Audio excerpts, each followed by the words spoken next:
In January of 2013, a 21-year-old student traveled to Los Angeles for what was supposed to be a simple solo adventure.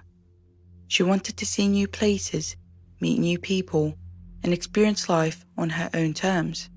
Instead, she became the center of one of the most talked about mysteries on the internet.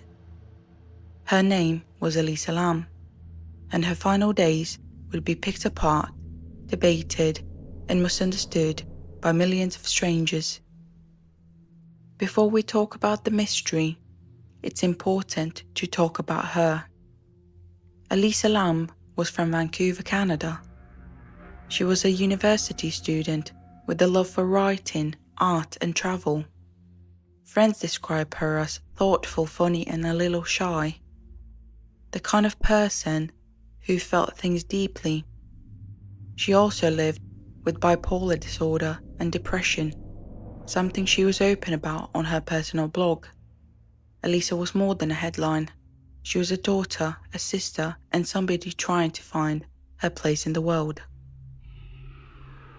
In early 2013, Elisa planned a solo trip down the west coast of the United States.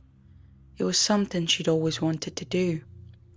Her final stop was Los Angeles, where she checked into the Cecil Hotel on January 26th. The hotel was cheap and centrally located, but it also had a dark history Elisa likely didn't know much about. At first, everything seemed normal. She called her parents every day to check in. She explored the city, and she took some photos, and then suddenly, the call stopped. On January 31st, Elisa was supposed to check out of the hotel, but she never did. Her parents immediately reported her missing, and the search began. Police searched the hotel, reviewed security footage, and tried to piece together her last known movements. That's when they found the video. The hotel security cameras captured Elisa inside an elevator on the night she disappeared. The footage is unsettling.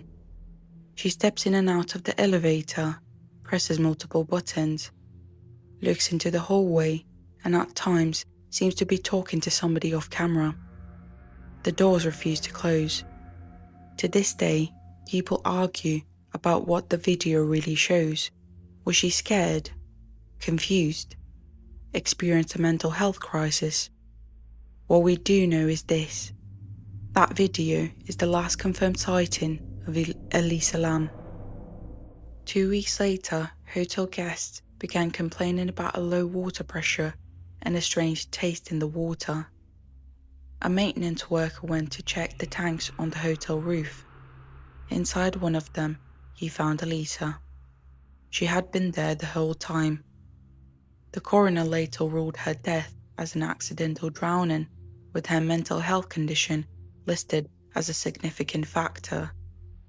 There were no signs of assault, no evidence of another person being involved. But for many people, the question never went away. After her death, Elisa's story exploded online. People slowed down the elevator video, created theories about ghosts, conspiracies, and cover-ups. But in all the speculation, something important often got lost.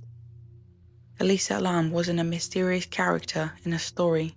She was a real young woman who struggled, like so many people do these days, and her family had to grieve, while the world turned her final moments into entertainment.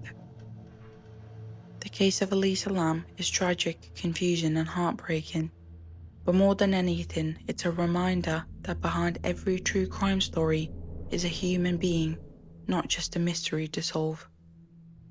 The elevator doors opened, and then they closed, and that was the last time the world saw Elisa Lam alive.